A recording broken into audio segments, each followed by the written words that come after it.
Hoy vamos a hablar de la estabilidad en tiempos de crisis, porque la estabilidad tiene secretos y se puede vivir una vida estable en tiempos de crisis.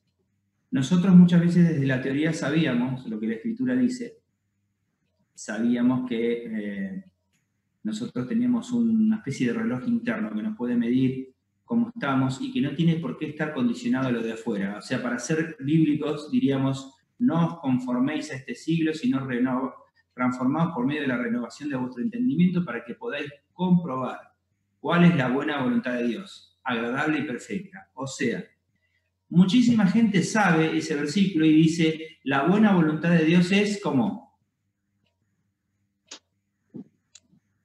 es agradable y perfecta, las dos características. Sí. Ahora, a veces uno le pregunta a una persona, ¿y vos la estás agarrando la voluntad de Dios?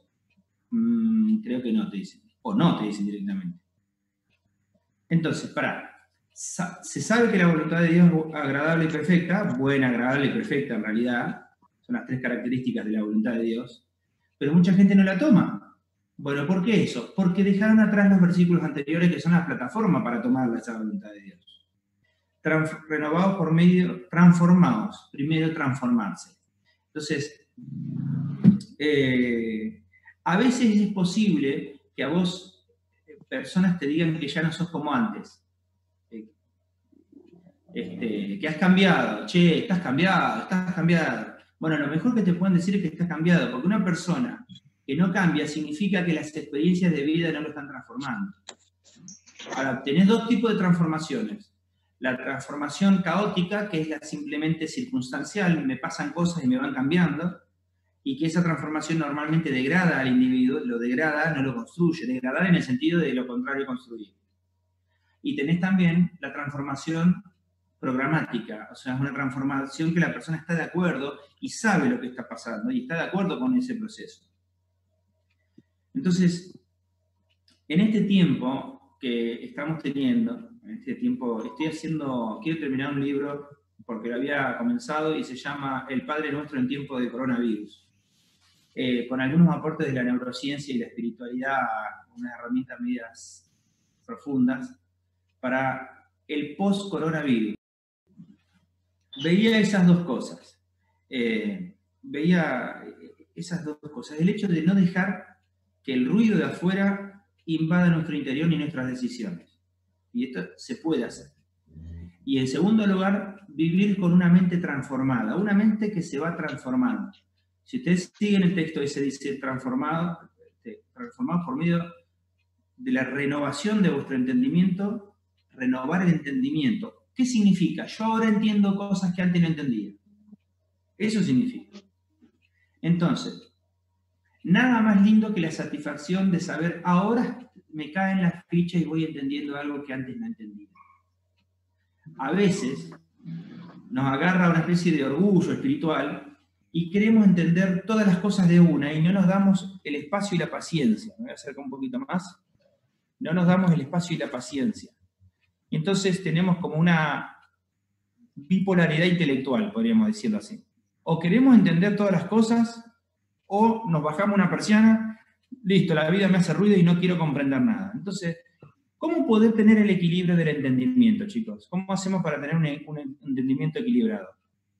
Bueno, vamos a dar unos tips respecto a eso. Salmo número 1, el Salmo número 1, es un salmo muy corto, es un salmo muy poderoso, que se le llama la constitución de conducta del cristiano. Dice el Salmo número 1, dice lo siguiente. Espero hasta que lo encontremos.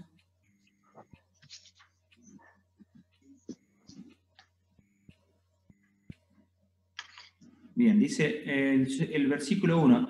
Bienaventurado el varón que no anduvo en consejo de malos, ni estuvo en camino de pecadores, ni en silla de burladores. Escarnecedores significa las personas que viven chapoteando sobre otros, que se burlan de otros. Son personas que no se pueden tomar en serio las cosas. Les hablas algo en serio y viven jodiendo. Y yo soy un payaso, mirá que a mí me encanta joder, pero hay una diferenciación. El humor tiene dos características: descomprimir emociones fuertes, y servir para la vincularidad primaria. Acordate de esas dos herramientas de utilización del humor. Creo que algunos están anotando por ahí, así que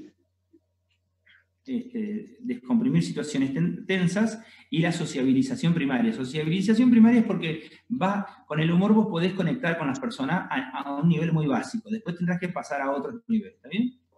Bueno, versículo 2. Versículo 2. Sino que en la ley de Dios está su delicia, y en su ley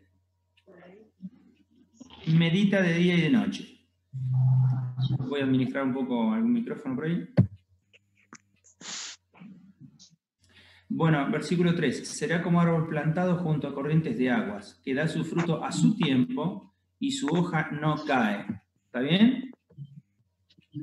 Versículo 3 también dice, y todo lo que hace prosperará. 4. No así los malos, que son como el tamo que arrebata el viento. Por tanto, no se levantarán los malos en el juicio, ni los pecadores en la congregación de los justos, porque Dios conoce los caminos de los justos, pero la senda de los malos va a perecer, dejará de existir. Entonces vamos a ver algunas cuestiones respecto a la estabilidad, y cuando desde el principio de la iglesia, hace unos 11 años, cuando estaban haciendo la iglesia, se fundaba bajo el concepto de la restauración integral, o sea, de una persona, porque ¿qué habíamos visto en nuestra querida Santa Fe y en nuestra Argentina y en estos tiempos? ¿Qué habíamos visto? Habíamos visto muchas veces,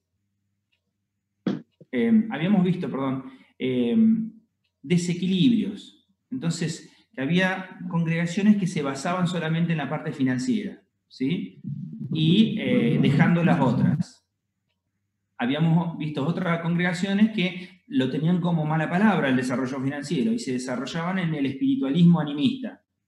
Habíamos visto otras congregaciones que eran pura psicología.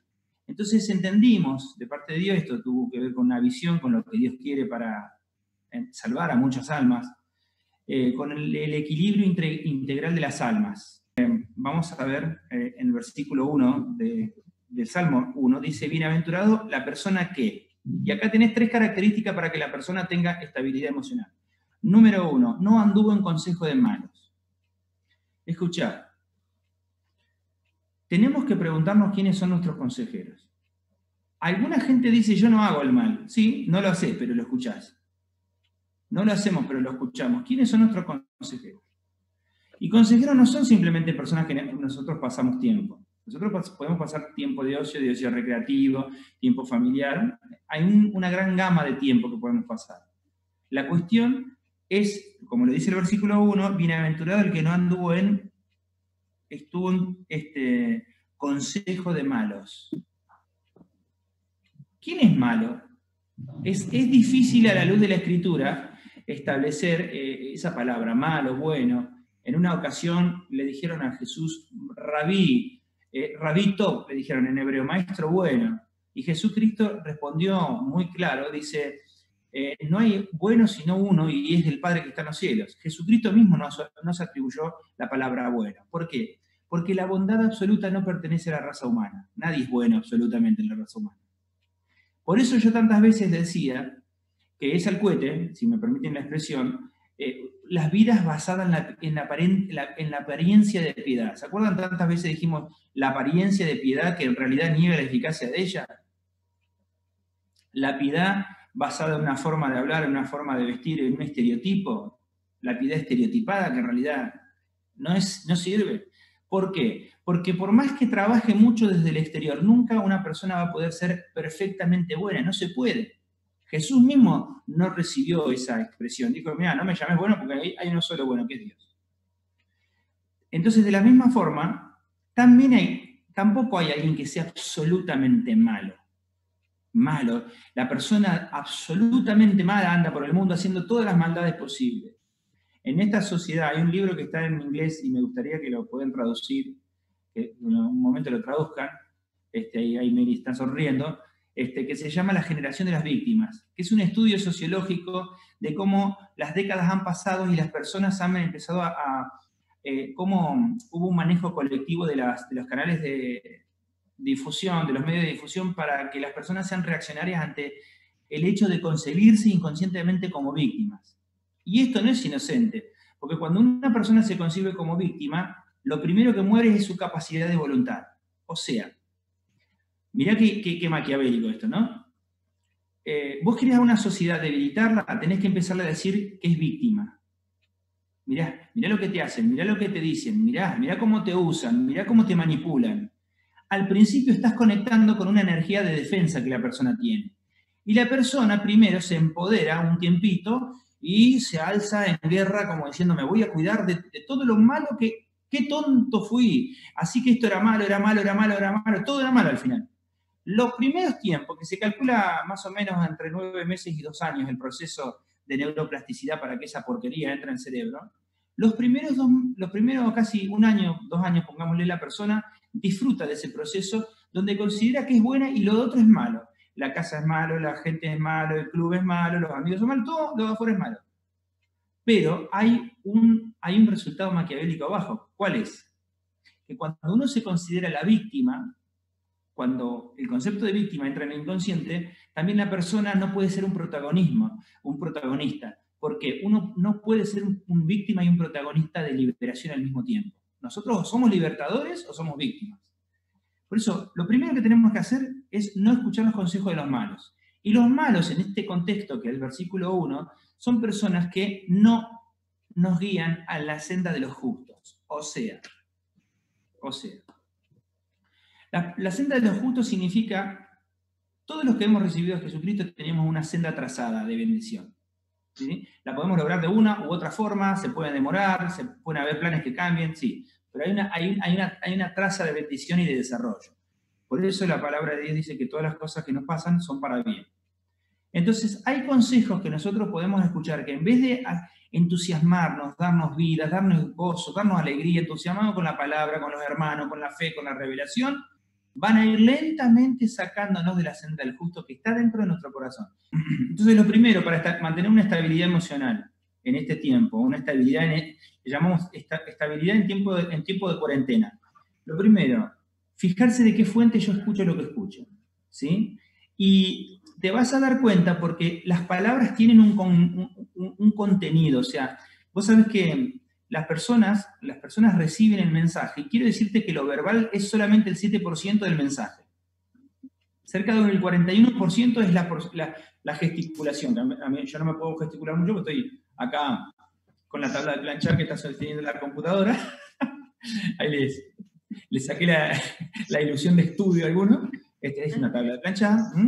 Tengo un pequeño reloj que me marca cuánto va el mensaje. Pero bueno, decía, volvemos. Entonces, primero, ¿a quién escucho cuando escucho? Número 2, ni en silla de escarnecedores se ha sentado. Es muy importante el tema de escarnecedores. Estaba hablando con una persona hace casi una semana atrás. Estábamos hablando, y era notable que estábamos hablando de un tema delicado y pasábamos a otro tema, y en un momento salió la luna. Estaba en la ventana y la luna, yo estaba disfrutando, y me colgué con la luna y me costaba concentrarme en lo que estaba hablando. Y fue una bendición, porque la persona, lejos de decirme, Adrián, o pastor, ubíquese, estamos hablando de un tema, también se conectó con eso, que era algo espontáneo, una cosa buena. ¿Y a qué me estoy refiriendo eso?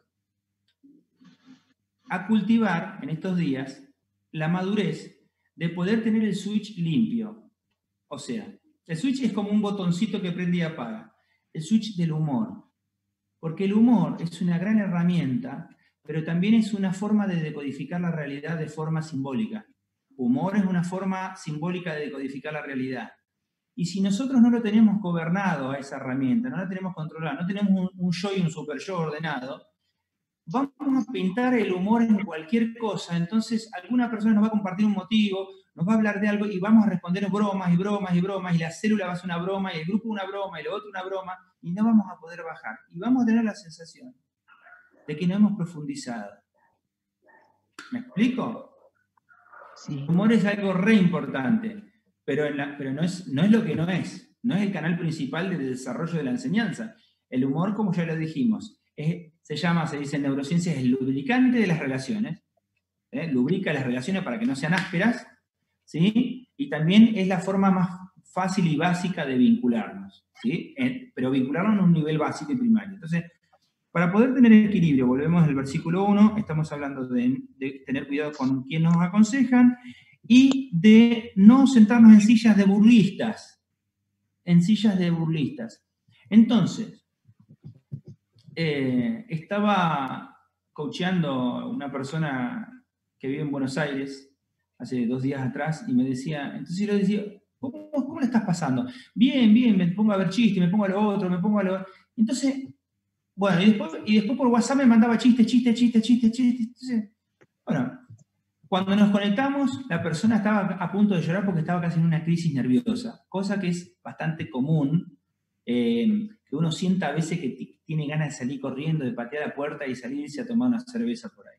El tema del humor es una herramienta sabia. Vos tenés las herramientas no te tienen que tener a vos. Decí conmigo, yo tengo humor, el humor no me tiene a mí. Yo tengo humor. El humor no me tiene a mí. ¿Ves la diferencia? Esta persona, este empresario de Buenos Aires, me decía, Adrián, tengo una ansiedad bárbara. Te felicito por tener la ansiedad bárbara. La tenés vos la ansiedad, no te tiene la ansiedad a vos. ¿Está? Tercer consejo o principio para poder mantenernos estables en estos tiempos de cuarentena. Dice, no anduvo en camino de pecadores. No anduvo en camino de pecadores. Nosotros, a los cristianos, ¿cómo se nos llamaba? Los del camino. Los del camino.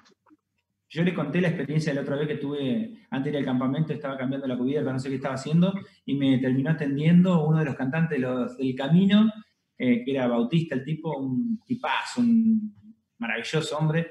Estuvimos hablando y le pregunté, viste, de curioso, ¿por qué le pusiste lo del camino? Y me dice, porque vos sabés que antes, como no había templos, no había iglesias, ¿dónde compartían la palabra furtivamente los creyentes? En las intersecciones de los caminos.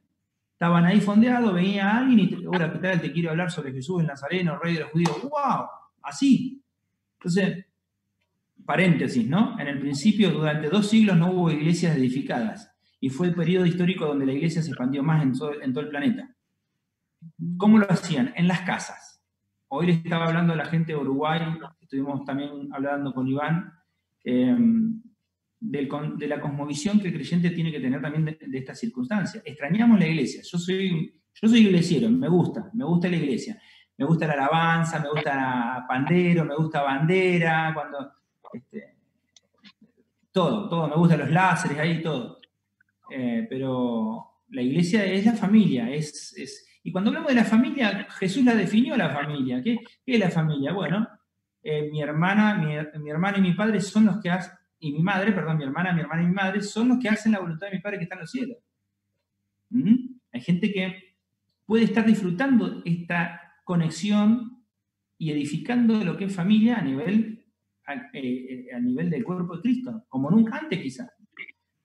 Entonces, en camino de malos. Y ahora vamos a cerrar con dos principios más. Dice, sino que en la ley de Dios está su delicia y en su ley medita, ¿cuándo? De día y de noche. De día y de noche. Ayom Halailá significa en hebreo. Ayom tiene que ver con estar quieto. Y Halailá tiene que ver con soñar. Tiene la misma raíz del vocablo hebreo soñar. Obviamente se sueña de noche normalmente, ¿no? Entonces, fíjense, en la ley de Dios está su delicia, sino que medita de día y de noche. Tenemos que ser sabios de qué agarramos de la palabra de Dios para comer en estos días, chicos. Hay gente que me está diciendo, pastor, estoy estudiando, ¿este será el anticristo? ¿Esta será la destrucción del mundo? ¿Estos serán los 200 millones de demonios que salieron del abismo y que están por atacar a toda la humanidad? Eso está... Y digo, hermano, ¿no te convendría algún otro texto que te tranquilice más, que te dé un poco más, quizás, de armonía? Le vuelvo a repetir, sin anestesiar, ¿no? Sabemos que estamos viviendo un tiempo delicado, pero la pregunta cuando hago las cosas es ¿para qué las hago? No ¿por qué las hago? Agarré ese texto. ¿Por qué? Porque estaba arriba de la mesita y lo abrí. No, ¿para qué? Todo tiene un propósito. Entonces, el deleite de la palabra de Dios, ¿sí? El deleite de la palabra de Dios y meditarla de día y de noche, en las dos vigilias principales, ¿sí? Y luego dice el versículo 3, será como árbol plantado junto a corrientes de aguas, que da fruto a su tiempo. Acá está la interpretación de los tiempos. Hoy le decía Iván, una de las cosas que van a mantener sanas las iglesias es que se mantengan con lo que es profético. Lo profético los va a iluminar. Pues muchos están preguntando qué es este tiempo, cuándo termina este tiempo, cómo hacemos en este tiempo. ¿Sí? Y podemos ser buenos en un área e intuir y anticipar cosas en un área, pero el profeta normalmente nos va a tirar una visión global de los asuntos. Por eso los profetas tienen que ser personas estudiadas y entendidas. Una cosa es el entendido y otra cosa es el estudiado. El profeta tiene que ser los dos, tiene una doble carga. Gloria a Dios. Entonces, acá tenemos un montón de principios. Ser cuidadosos, qué tipo de consejos escuchamos, qué tipo de información comemos. Número 2, poder administrar en nuestro día qué cosas son de ocio recreativo y qué cosas son edificantes específicas. ¿Sí? Me acuerdo que una vez un muchacho estaba diciendo, yo estuve estudiando, che, ¿qué estuviste haciendo? No, estuve estudiando. Y la esposa agarró y lo curtió magistralmente, le dice, bueno, estuviste estudiando, estar viendo videos de YouTube no es estar estudiando. Yo no me metí en una cuestión interna ahí, obviamente no me metí, pero bueno, cierta razón, ciertamente estudiar es otra cosa, ¿no? Estudiar es la absorción metódica de principios que luego queden en el interior. O sea, esa es una linda definición que la dio John Maxwell. Estudiar es la absorción metódica de principios para que luego puedan ser accesibles, ¿sí? Esto lo estoy diciendo porque ahora estaba investigando y los 5 temas principales acá en la Argentina fueron el tema del coronavirus, número 1, anteayer fue las trompetas del apocalipsis, y todas, el avistamiento de ovnis. Bueno, son cosas, ¿no? Son cosas que lo podés tomar como una película, como un divertimento, pero necesitamos edificarnos en estos días, chicos. Necesitamos tener un programa de edificación, ¿sí? Entonces, el esparcimiento está bárbaro, pero también edifiquémonos. Bueno, espero que les haya sido útil estos principios que hemos dado, y así, absorbiéndolos, seremos como árbol que está junto a fuentes de agua. Y fuentes de agua, me estaba olvidando, fuentes de agua se refiere a 2 cosas, a la Torá y a los Salmos. Acá va una perlita fina que le estoy dando. Si alguno todavía no está estudiando algo, puede conectarse con la Torá. ¿Qué es la Torá? El Pentateuco, ¿sí? ¿Sí? Tenía que decir algo al respecto. Ustedes saben que hicimos un video sobre la Pascua, sobre el Pesaj. Meli me estuvo dando una mano. Y esto fue mandado por todos lados, o sea, por varias provincias de Argentina, por varios países, de que muchas iglesias estaban buscando las fiestas del Señor. Hay un despertar sobre esto y esto se va a agrandar, va a crecer. Miren, cuando termine la cuarentena es el tiempo mesiánico a full. Va a venir el tiempo. La gente va a querer saber por qué coinciden las fechas judías, por qué fecha judía, ¿no? ¿Qué pasa con las lunas? ¿Qué pasa con los moadim? Van a querer saber a full. Y esta iglesia debería estar preparada porque nosotros somos León de Judá. O sea, el Arí de Yehudá somos nosotros, ¿sí? El León de Judá, ¿sí?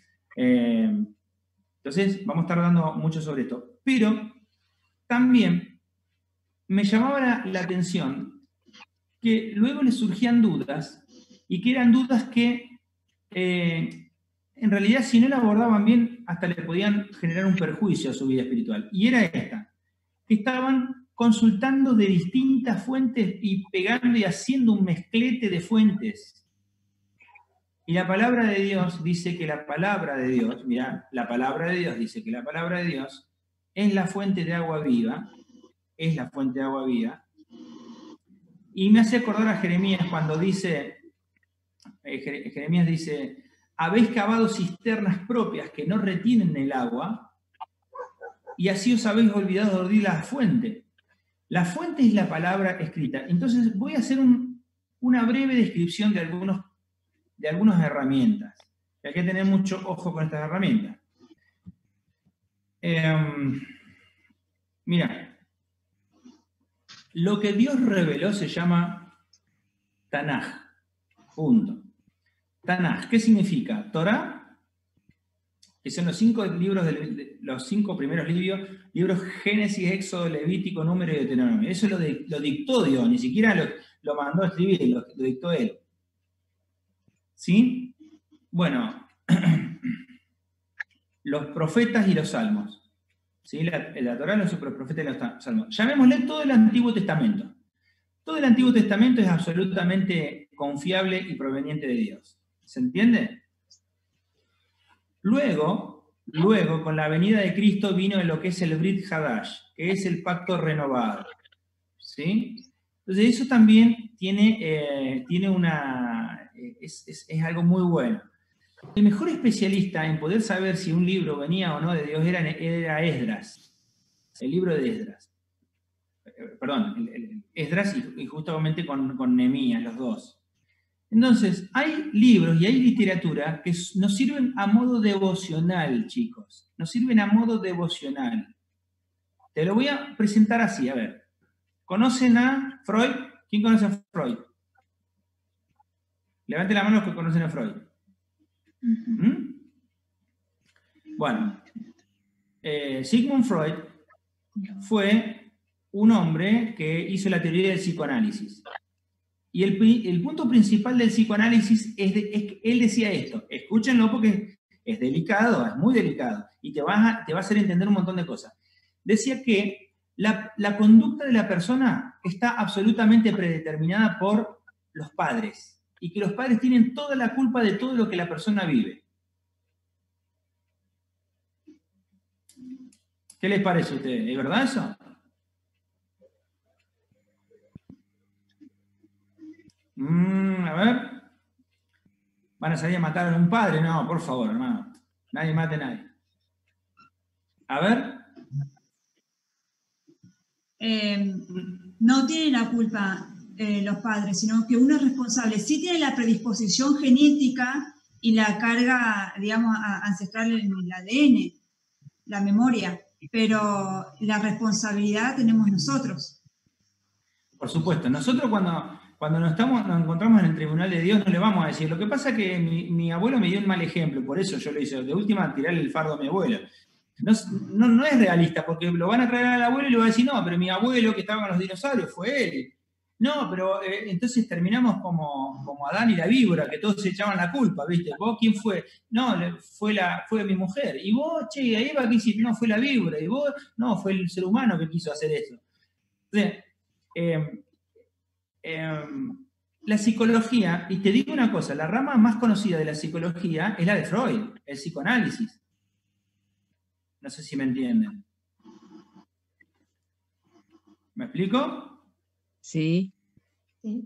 Fíjate una declaración, una observación interesante freudiana. Decía que las personas que no se mantienen en pareja es porque tienen una discapacidad, le llamaba me acuerdo más en algunos principios medio técnicos, pero personas que estaban en una incapacidad y estaban enfermas. O sea, una persona que no tiene pareja es una persona enferma. Así lo definía Freud. Súper recontra atrasado, la verdad, muy atrasado. Después, gracias a Dios, en el mundo hubo muchas escuelas más psicológicas que descubrieron que nada que ver. Hasta la misma Biblia dice que hay personas que son eunucos por causas del reino, otros que son por causa de los hombres, otros porque son así de nacimiento, y otros por causa, o sea, ¿te das cuenta? Entonces, ¿qué te estoy tratando de decir eso? Hoy hay alguna literatura espiritual dando vuelta que tenés que tener mucho cuidado porque no es palabra directa de Dios, es una interpretación de la palabra de Dios. O sea, si a alguno se le ocurriera el delirio, imagínate que digan, bueno, realmente Adrián era Jesucristo encarnado. Imagínate un delirio de eso. Era la versión frentuda de Jesucristo, que estaba con nosotros, que vino con nosotros. Entonces vamos a hacer todas las prédicas, las vamos a tipear, ¿sí? Y los libros, en vez de llamarse Elena de White, se va a llamar Adrián de Black. Acá está, vestido negro, ¿eh? Adrián de Black. Elena de White fue una mujer que tenía un espíritu de profecía, que hicieron todo, con sus prédicas hicieron unos libros y se lo añadieron a la Biblia. Bueno, se terminaron cometiendo unas patinadas muy importantes por eso. Entonces, el intérprete nunca va a ser el mensaje. El intérprete es falible, el intérprete es humano, acuérdense, el intérprete es falible, el intérprete es humano. Que el centro del mensaje pueda venir de parte de Dios no significa que uno tiene que elevarlo a la canonicidad de la Escritura. Y voy al grano directamente. Por ejemplo, porque ustedes, por ejemplo, me ven a hablar mucho, que a veces menciono Kabbalah, me lo van a mencionar, ¿sí? Del Zohar, de un libro llamado Zohar, que lo recibieron unos rabinos. Y esos rabinos estaban compilando principios de... me olvidé. A ver, ¿cómo hago? Bueno, Antiguo Testamento, ¿está bien? Sí. Nuevo Testamento. Sí. Se cierra con Apocalipsis. Y después viene un compendio del libro llamado el Talmud. Que en ese libro le llaman también la Torá oral en el pueblo de Israel, le llaman la Torá oral. Bueno, ¿y qué se dice? Que si vos no tenés ese libro, vos no podés entender lo que está escrito. Ahí hay un error. ¿Por qué? Porque la palabra de Dios en Apocalipsis termina diciendo, si alguno le añadiera a este libro algo, se le será añadido las plagas, y si alguno le quitara, le será quitada también su parte en el libro. ¿Está? Entonces, el Talmud puede ser lindo a modo ilustrativo. En el Talmud, que lo he leído, tiene cosas ilustrativas, tiene poemas, tiene cosas muy maravillosas, y tiene algunas cosas también que, mamma mía, diría mi abuelo. Mamma mía lo que hay ahí también. ¿Sí? Bueno, y después del Talmud vino el Zohar. El Zohar... lo recibieron personas que estaban en mucha oración, personas consagradas, y recibieron cosas que algunas están reveladas y otras no, es muy simbólico. Me hace acordar del libro de Enoch. Me acuerdo de un muchacho, tenía una familia numerosa, venía a León un tiempo y estaba todo el día con el libro de Enoch. Le digo, está bien el libro de Enoch, pero vos estás profundizando en lo que es tu columna vertebral, que es la palabra de Dios. El libro de Enoch es un libro ilustrativo, hasta poético, ¿no? No, pero ahí habla del tercer cielo, del cuarto cielo, del quinto cielo, del noveno cielo. Bueno, la persona anda a saber en cuál de los cielos termina una persona.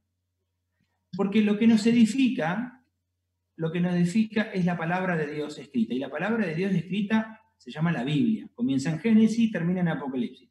Lo que esté ahí adentro, chicos, ustedes pueden agarrarse, se tapan los ojos y se tiran a la pileta porque es así.